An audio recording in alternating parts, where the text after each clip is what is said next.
Nkosi yamakhosi Mvelinqangi ngiyabonga isalelo sasezulwini engiphiwe sona. Mina ngokwazi kwami ngazi ukuthi uma kuhlatshwa umbhukuzo wenkomo leyo intombi esuke izalele ekhaya bamncisha umuntu unkosikazi wathi ngincisha inyama umbhukuzo nami yozimithe yami inyama enjalo ayidlelwa esithebeni ngoba kusuke kwinyama engahlambulukile idlelwa endishini nasemapletini ngokugqoko olwabantu basezulwini abahlanzekile. Le nkolo le yasephakameni yo alpha no omega eyokuqala futhi eyokugcina ngoba ayimshiyi umuntu la ngithanda khona ngaphezulu kwethuna ukunazetha kumshiyi umuntu ngaphezulu kwethuna kodwa kungena naye futhi ethuneni. Umuntu wasephakameni mayihambele emhlabeni uvama ukukhuluma asho ukuthi ngihambe kanjani mayisejele uyasho ukuthi ngisejele mayisekhaya futhi asho ukuthi ngisekhaya ngoba inkolo yakhona iyakhuluma nedlozi futhi lakhona lithethwa ngembuzi alithethwa ngegusha njengabeSuthu. Idlozi lala ephakameni lithethwa ngembuzi imbuzi eqeda zonke izinto kodwa ngaloko kangisho ukuthi ixolisa nabafazi bembuzi lokho kwakushiwo kubantu abayintandana abangenabani futhi abagugile hayi kusuke wena uyingqabafu nje uthi uzoxolisa umfazi ngembuzi ukuhambe kanjalo. So sidlule ngomeni ka 215 Oh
baqanjwa uShembe.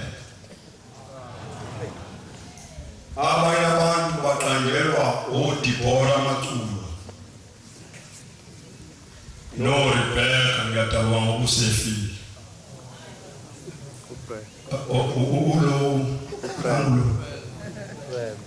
uBrenda ngeke baqambele emasontweni onke amaculo abaculayo bawaqanjelwa abaculi.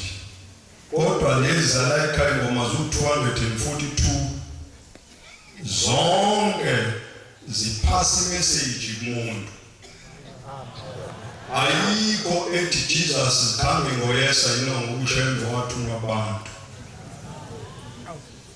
Ayikho neyodwa eyisingisi ngisho ingane zala ekhaya kwaShembe.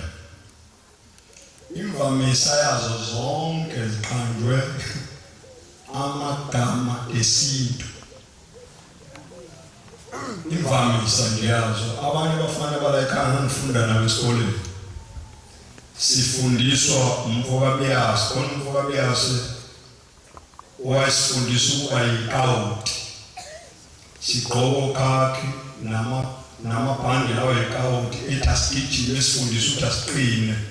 Sihambe sithi bedede ingoyindawo iwunu alibizwa imizwa yawo esifundisa ukuthi uma umfana uqine ungabe umthotho.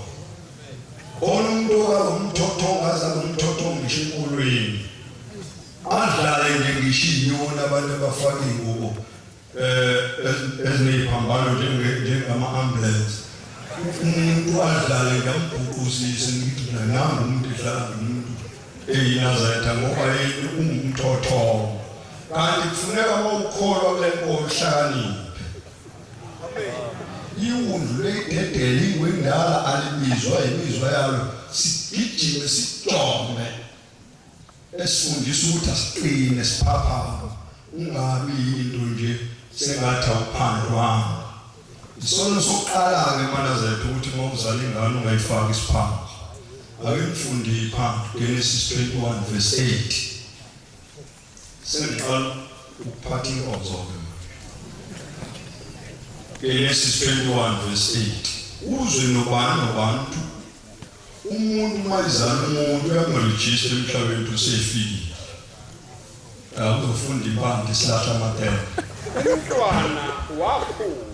Umntwana wakhula walunyulwa uAbrahama wenza isidlo esikhulu nsukwane elumula uIsaka lesinethi.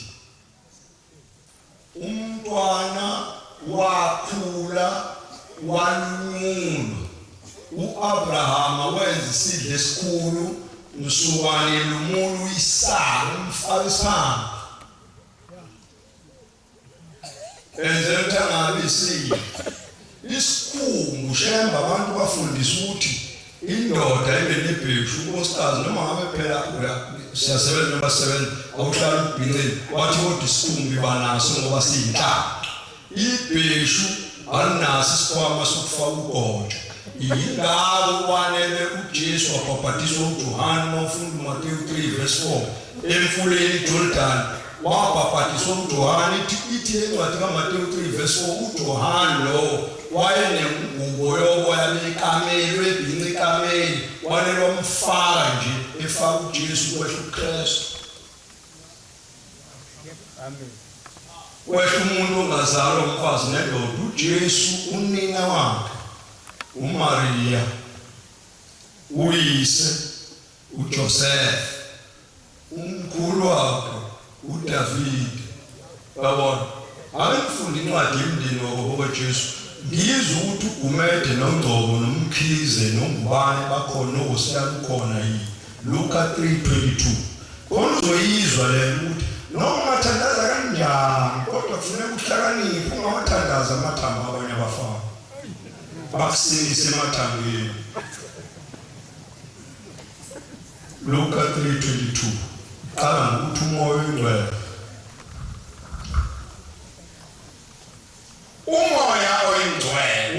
oyingcwele sikhuluma ngoJesu manje enesimo sengathi ijuba enesimo somzimba ungathi iju wehla ezulwini phezu kwakhe wafika izwi livela ezulwini lithi wena uyindodana yami ethandiweyo engikholwa kuwe.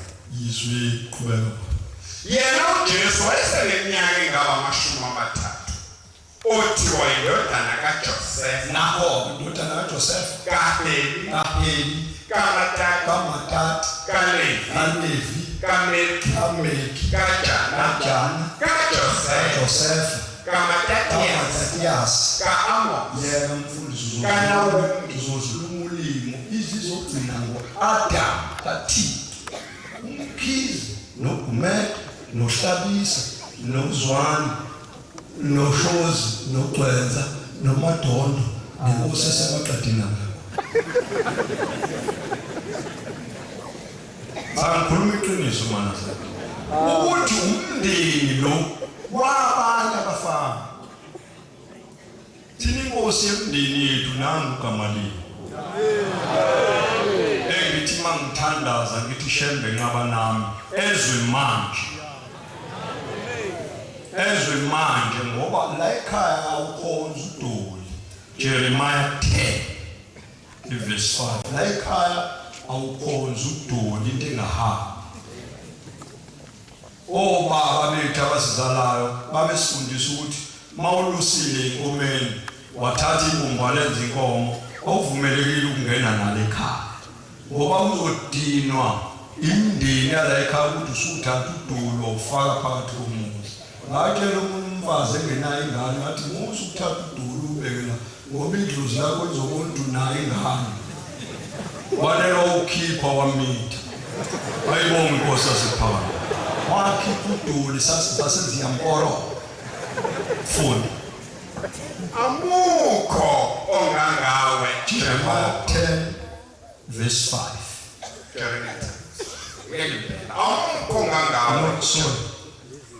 Lezi zithombe njengezifika ezibaziweyo azikhulumi ziyathwala ngokuba azihambi ningazisaba ngokuba zingekwenze okubi futhi azinawenza sithombe kungasaba wosaba inkosi yasephakade ngoba izokutshela ukuthi wona enkonzweni ukukhonza isiphambano lithi isiphambano siyigugu basaba ukukhonza uJesu ngoba unemthetho bathi igugu lethu isiphambano yini igugu lakho kube iplanga ungabe umuntu ophefumulayo alungile ophefumulayo ngoba uzokutshela ukuthi akulungile mawuganiwe eqhoyisa umfazi ngoba uzofunga ezulwini. Amadoda onke ngiyawacelela enkosini yasezulwini ukuthi aphiwe imali aqhoyiswe amakhosikazi baphelele abantu. Ngoba le nto iyahlupha uma usufile nengane uma uyizele yazi ukuthi izalo wena wakababa.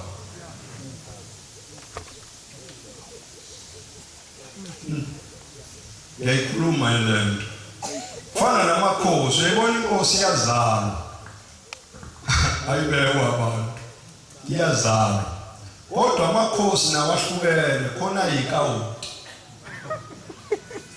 Inkosi nje mnazi iyazalwa nayo inkosi esemaqadini iyazala izalwa inkosi awumazi uba inkosi ungazalwa inkosi.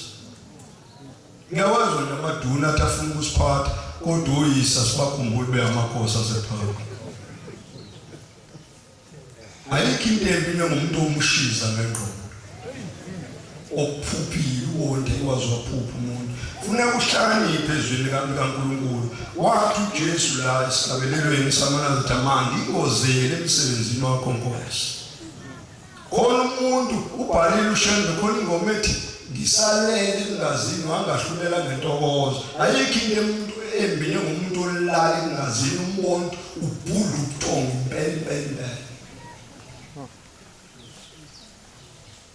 Ubonde mina ngiyangidlala abantu umuntu maye wathuza kumina bayatshelana bathi hey uzongena enkingeni yokudalela inkinga lo muntu uzokudalela nje inkathazo ngoba ngiqale ngimtshele ngomhlaba wathi umuntu wenziwa yini uShem bangayi emngcwabeni ngithi mina ngeke hayi nangelinye la uthumathina amabhoya akhe abafundisi thina sinamabhoyi enkosi yasePhakameni abavangela amabhoyi ethu thina befunda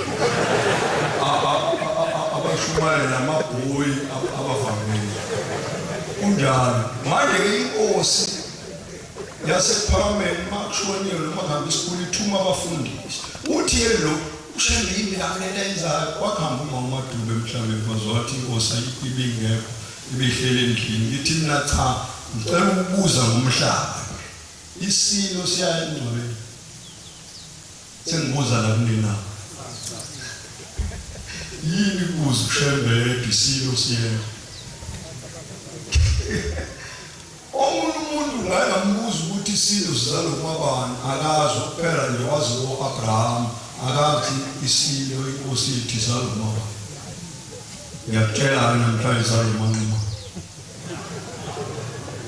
ngiyangizwa izalo manquma funa uqale wazi ngeyini qala ngaphambi kokuthi wazi ngezinto mina mangibuza ukuthi uShembe uzalo kumabani ngiyasho ukuthi uzalo kumahade ngoba ngikhuluma ngento engiyazi ilanga lizalo kumabani ngithi uMangwe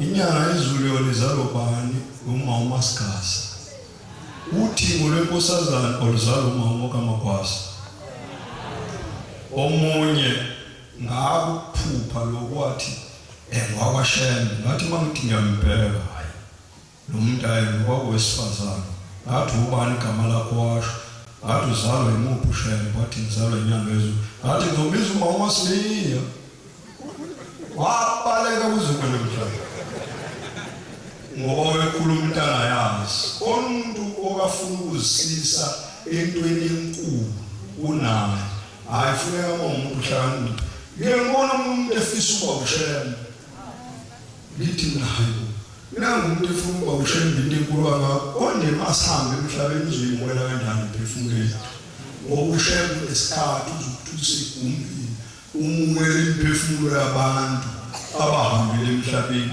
manje loPomo ufuna ukuthi ayikho into ngomuntu ongenayo inqondo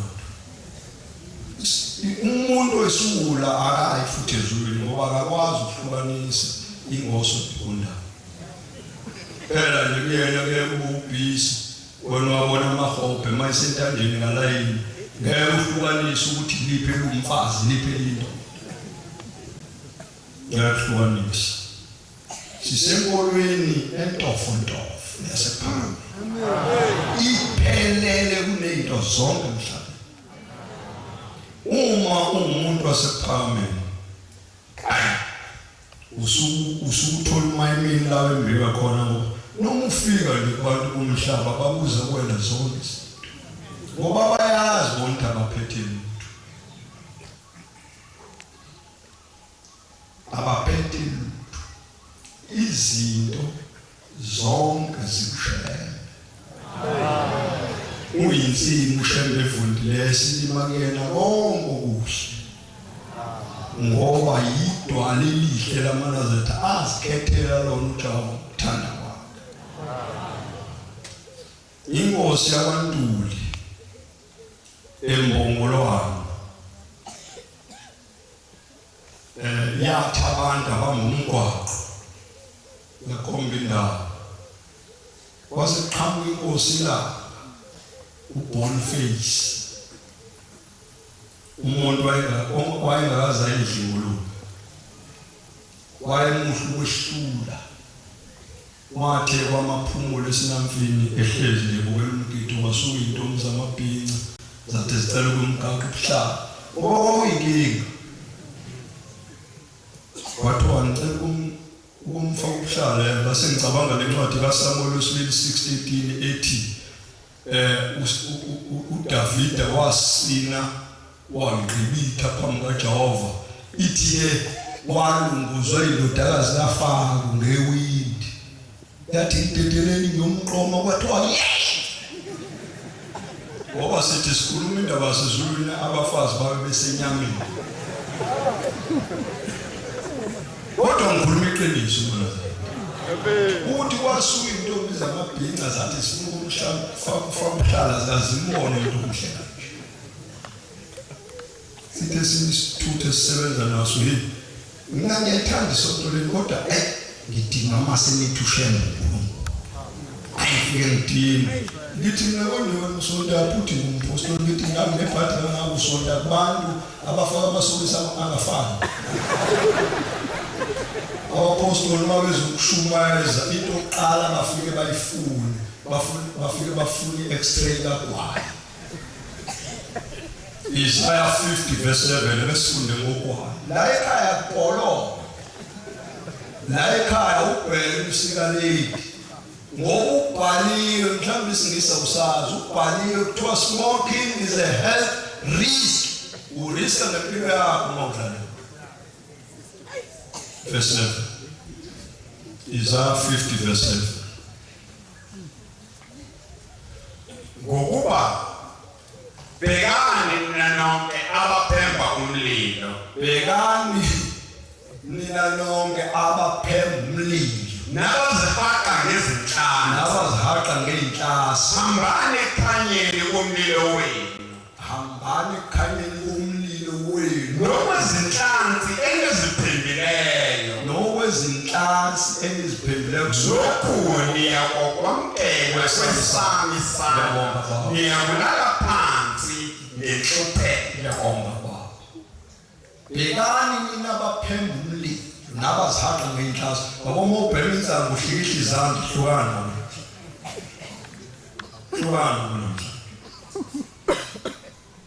Jeremiah 25:27 la ekhaya sidliwe isiqatha mawudla isiqatha uzoba nenkinga ingawo ngithi Jeremiah 25:27 inkosi lana ithi mayisikhokhela ibe seyithi mawuyinkosi sekudakwayo abantu bazobuza bathi inkosi enjani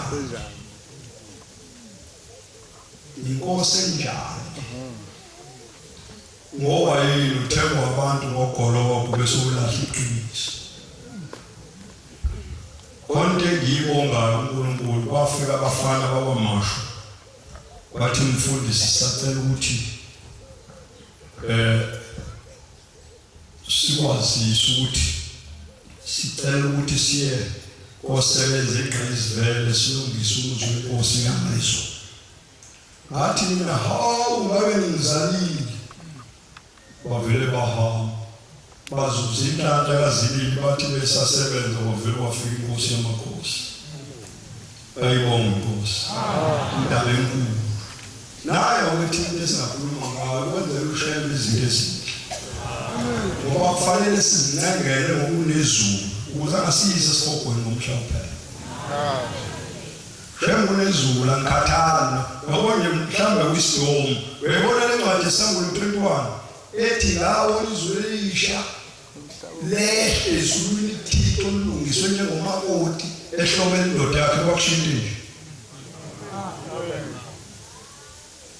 ngezizwe livele ezulwini lithi bheka umthetho kaThixo ukhona kubantu uyohlala nabo baba abantu bakhe abesula inyembezi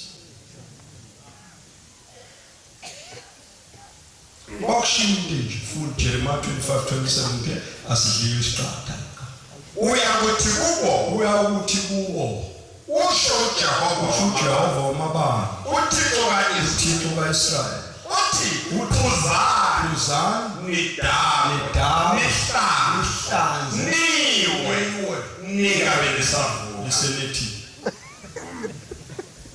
wena uyikhethela ufuna ukudaba uhlanze uwe ungabusafika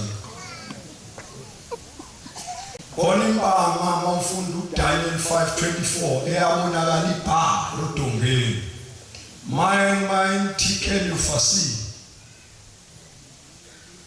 ngikutshela ukuthi wawubuka umbhalo lo qondaniswe nawo waxhaphazela njengephalishi wathi hawu njengoba kuthiwa mine tikeli ufasi kusho ukuthini Wasekuyiwa kubantu abakwazi ukutolika amaphupho bathi hawu ndaba ezitha bathi ukaliwe uthe ufakwa esikalini wangawashaya amaphaphu umbuso wakho uqediwe amaMac namaPares izizwe ezimbili izohlukanisela nombuso wakho ngoba uyila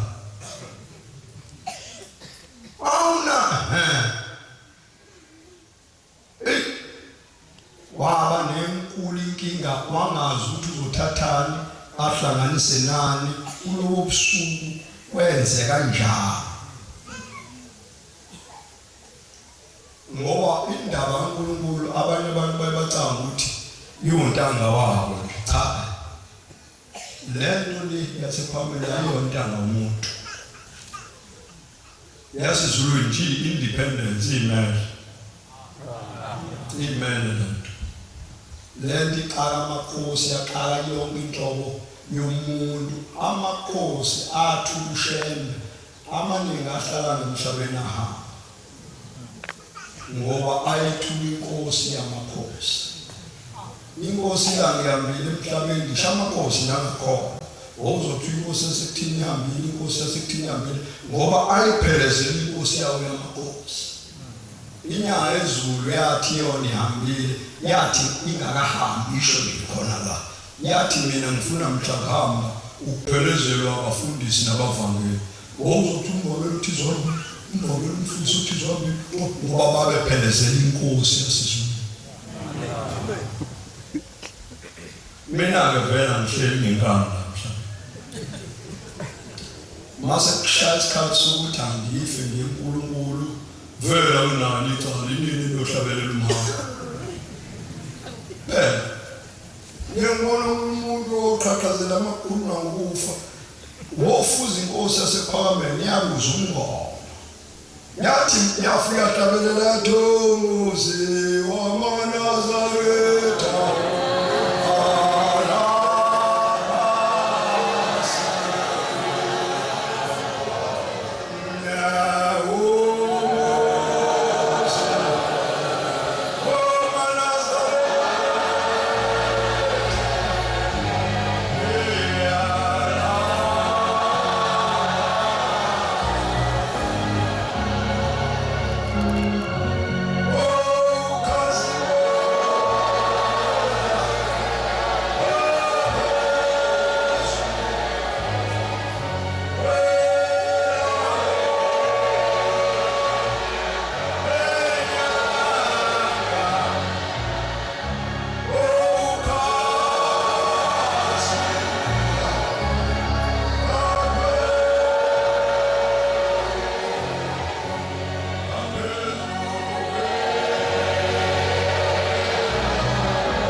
ngasaba ngiyalomze besihlabelela ngabo wothoba ngiso lesana wathoba wathebango wothoba uyaqhaqhazela usabufu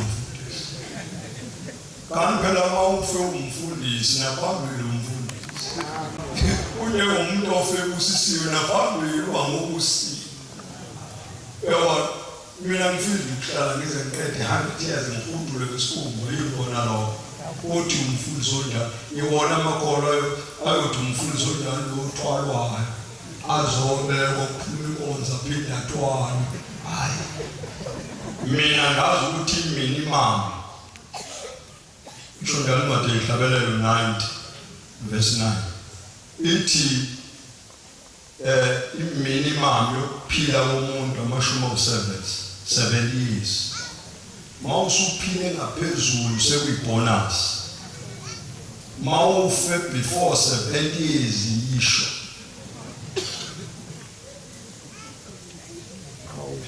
ayisho akufanele ufunga oqeda u70 sekuyisheliwe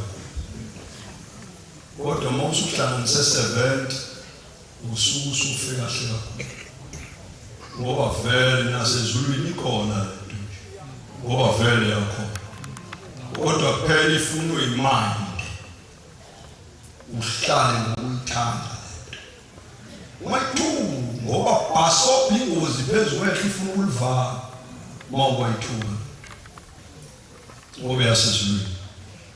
Ngiyababongela abafundisi bey'nkonzo abeze abazoba amanazana. Fundisi labafundisi abahleli abavele ey'nkonzweni njengawo, nawe ngifuna ube njengawo. Funa ube njengawo baba, ukhululeke ungesabi. Ngalelo langa uhlukene nogqoka ijazi elimnyama ngoba lifakwa abameli abantu abangakhuluma iqiniso. Ufake inhloko ayibonke sasephambili. Lokhu sikubeka in details ngoba akufanele sisabe ngalezo lento ngoba eyasezulwini kaNkulunkulu. Kuba namakhosikazi akithi agqoke amamohair asezulwini, ebusweni amanye agqoke i-oil of Eli.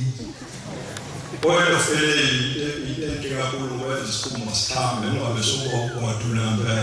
Kodwa into engalungile ngathi usuperose ngoba wenza umuntu abe yiqinile. Ingawe incwadi ithi bazonile ibala ngisanomthetho Deuteronomy 32:5 bazonile ibala labo akusilona ibala labantwana bakhe bayisizukulwane esiphambeneyo nesisontileyo ngoba sisonta leso. 32:5 bazonile ibala labo akusilona ibala labantwana bakhe. Bebona indlela intombi emanyama igcwele oil of Eli. Unabelungu bathi black is beautiful. Bashisa ukuthi umuntu wemnyama uyiquality noma ngabe liyaduma unjinji noma ngabe liyana unjinji akashintshi. Ngikhuluma nemali inhloso yami ukuthi niyekushaya mhlawumbe inhloso yami ukuthi ngibone inkosi yasephakathi noma mina ngasayibonanga bezono zami kodwa nina kufanele niyibone. Semqoka kakhulu ukuthi masambe kuleli lizwe sibonane noGamaliyeli inkosi yasezulwini kushaya okuyelo lawo labantu ezulwini othi wena mawubhuduze ukuthi ufuna uJesu bavele batha uvela athi ufuna uJesu dlula khombise lapho la ikhona ficwa umhlobo into olwazalo bekhuluma isingisi uvele kuleli inhloko njengomunye wathawa nirongo mani tushembu baba ngathi wena usonta kwathi ngisonto emalumeni ngathi lo mlungu ufaka isigqoko sokuka nithi wathi nayiphela ufata lo ngithi ufata baba lo ayibongo ufata baba.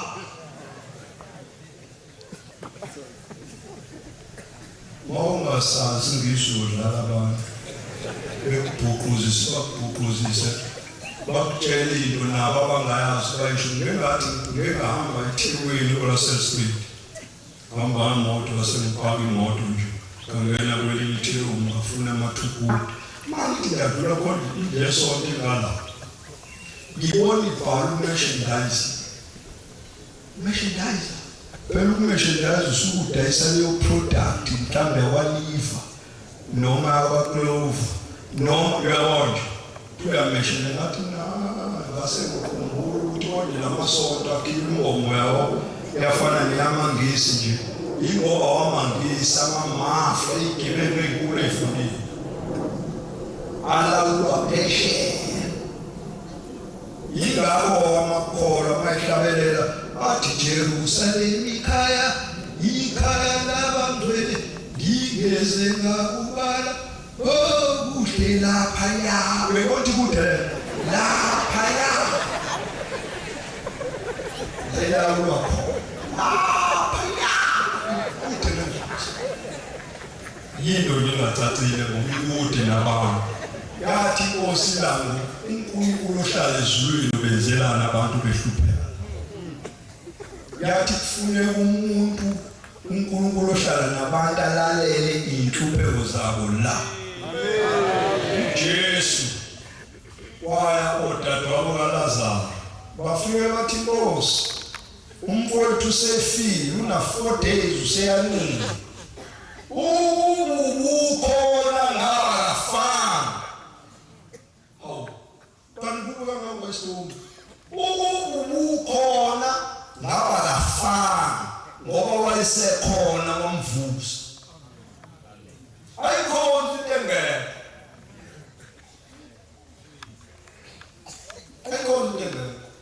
wezwa yini kuhlalishene nangu uJesu kuthiwa wayehlezi esihlalo sikaDavid uyise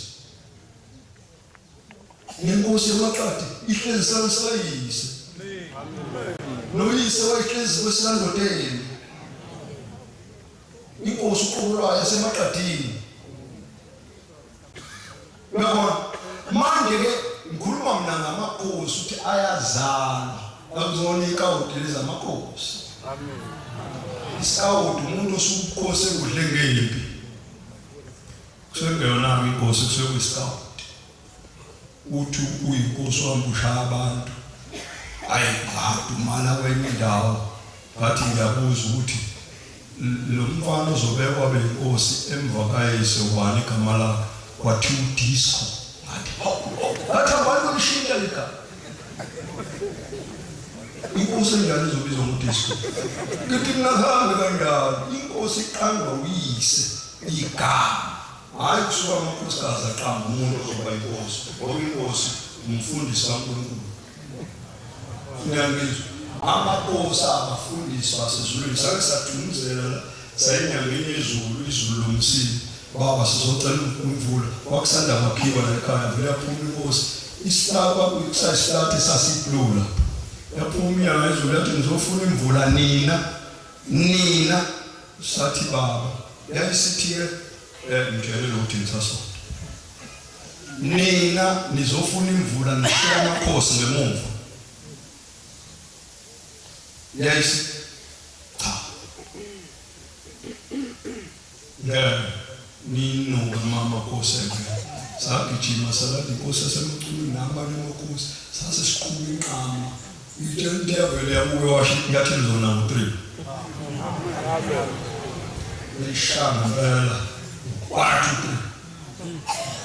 3 ayibonga ngoba yindaba na sasesihamba nabafundisi baNkulunkulu amakhosi manje ke singazenza zonke izinto kodwa uNkulunkulu uhlala namakhosi ngakutshela inkosi yangapha enhla nendwedu ngathi hawu ndabe sitha kuyinkosi uSiyoni sasamba nenkosi yasemaqadini neyabashangazi ngathi ndabe sitha ngasho kanje nomfundisi ngomezulu sasamba nawo kafika ngathi hawu inkosi ngathi manje inkosi uSiyoni wathi kanti kunami ngathi naye ngoba lokho ngezokuthiwa yisekumadamu wakho ngadamu wakho ezinye izinto kufuneka siyibheke amakhosi ongalandela ushene ngoba aphethe abantu njengoba ephethe abantu nje ney'ndawo amashumi vele ndiyiqadi ngisho imigwaqo yakhona ibhalwe ngamaqadi ngoba vele saba semaqadini nani nisivakashele nabasemaqadini masenifike ayibonga inkosi ingakho-ke manazatha ngithi-ke ngiyabonga kakhulu enkosini yamaNazaretha uphunge limnandi sicela into yinye manje ukuthi ugombela silondolozele inkosi yezulu umhlaba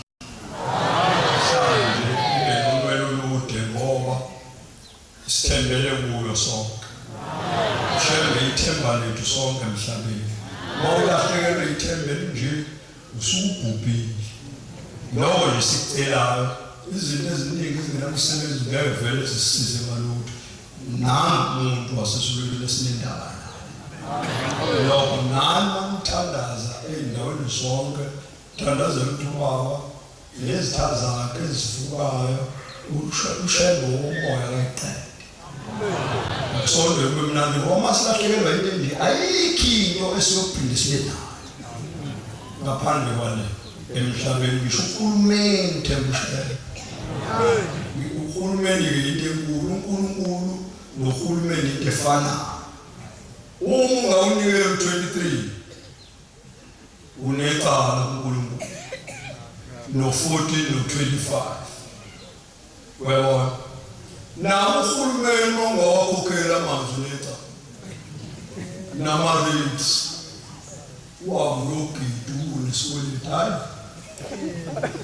uNkulunkulu ayifuni lento nohulumeni akayifuni kwaba mkhulu into yokuqala yenza wathi bantu bami uhulumeni namakhosi babefuna intela loyikhipha ngoba uNkulunkulu nohulumeni kuyahambisana namakhosi. Amen. Yasho njalo mawufuna ukuhlala kahle endaweni yenkosi ngoyiphatha kahle. Ungathi uhlele endaweni yenkosi ubufuna nawe uyilawula. Mina ngiyinkosi esemaqadini nginalo ucingo lwami kodwa ngiyifoneli sinoma kanjani ngoba inkosi. Ungabona ngize ngishaya ucingo sonxaya kakhulu funa ngiyakhona sengixaya ngokuchitha usathane. Bamuzwa nomunye umuntu ethatha ukufona inkosi noma abangaphakathi hayibo usuphuphile mawunjalo. Umvangelo ucele wawenza into eyisimanga sasiyothenga ifurniture sithengela ngaphakathi. Wathi ngizobiza umkhokheli ayokumanga phakathi umama Seko ukuze ayofuna ukuthi yini edingekile ngaphakathi ngoba mina ngiyesaba ukuya ongena ngaphakathi tholakala usucaluza noma ukuphi ungahloniphi lokho. Akufuneki izinto zalanga phakathi udavuze. Mina ngisho ngongena ngala ngiyakhuleka ngisho emaphoyiseni angivele ngidavuze ngoba lezi zinto esikhuluma ngazo msana nokungahloniphi. Umuntu mengahloniphi kuwo abe sezokwenza la ekhaya kufuneka uma wenza izinto khona uzenze ngenhlonipho. Izinto zonke ngisho iRussia ilwa kangaka kodwa ihlulwa uNkulunkulu phela ngenhlonipho. Manje ke uShembe wenza isimanga izinto eziningi wawahlula amangisi waphatha umbuso waseZulu uShembe izwe liphethwa amangisi okleva kodwa vele abambe isigqoka sithi befuna ukuthenga amaplasi asithi abesithi bese betha ikhafu lasidayiseli iplaza kodwa wena siyakunika ngoba yini wayihlonipha. Ayikho into ehluhlonipha ungazenza zonke izinto kodwa uma uphuma silwe asifuni ukukhuluma ngawe ngoba vele uningi. Sothi sikhuluma ngokukholwa kanti wena ufuna ukusigandavula nangemithi unobhashangana kuwe cha la usezulwini izinto zonke zakhona ziyahlonishwa ngisho abantu ababekwesangweni abahlonishwa ngoba yini babekwe uNkulunkulu ukuthi ababheke. Umvangelo umkhize wakwangixoxela isimanga wangena isigebengu sizonjona savele sathatha isikhwama phela angisasinani yengane kodwa sayeka zonke izinto. Wayesengitshela wangivuselela wayesethi hayi omunye kwenzeka izinto ezibhedayo wayesimuza inkosi ukuthi umthetho wakho amaphoyisa ukwanikelele na. Wathi phela uma usukunikelela lawa khona usukunikelela nawe asemoyeni agada umuzi wakho. Uma ungawanikeleli lawo dali chaos emzini wakho ongena abantshontshe yonke into wena uvuthiwe awufuni ukunikela imali yamaphoyisa isiminyezile. Yonke into emenyezela lapha phakathi yabhala ezulwini. Yingakho uncwadi kaDude noma 12 iverse 18 ithi noma ninikela ninganikeli noma ekupha nonikela endaweni enompristi oyingcwele wesizwe sakini. uShembe owesizwe sethu. Amen. Mawunikele kuyena uphonza ngeke uzuze ngenzansi. Kanti mawunikele umameshendayiza uzoba lenkingi. Uzonikela umnikelo wakho uthathe ubukhosi. ungayi la kufanele khona ngoba awuyazi phela ekuphakame izinto zonke zilotshwe ngokuphakama nencwadi ithi uJehova uyabusa ihlabeni 93 uJehova uyabusa wembethe ukuphakama akhuluma ngenye uJeremiya 17 verse 12 sihlalo sokukhosi ukuphakama nasekuqaleni thokozwe kwindawo eyingcwele ithi Jehova abakulahlala balonke emhlabathini mawungazange umthandazo ushembulo avuka ngomhlaba kuphela umhlabathi ucindezela sisuke sithi shembele suke sithi igama namagama elenza ukuthi umhlabathi ungakwazi ukucindezela baba ingcwele osamakhosi ngicela ikhulu inkosi yezulu mnciphe Siyabonga amazwi amnandi asiwathole umfundisi wenkosi zimbusise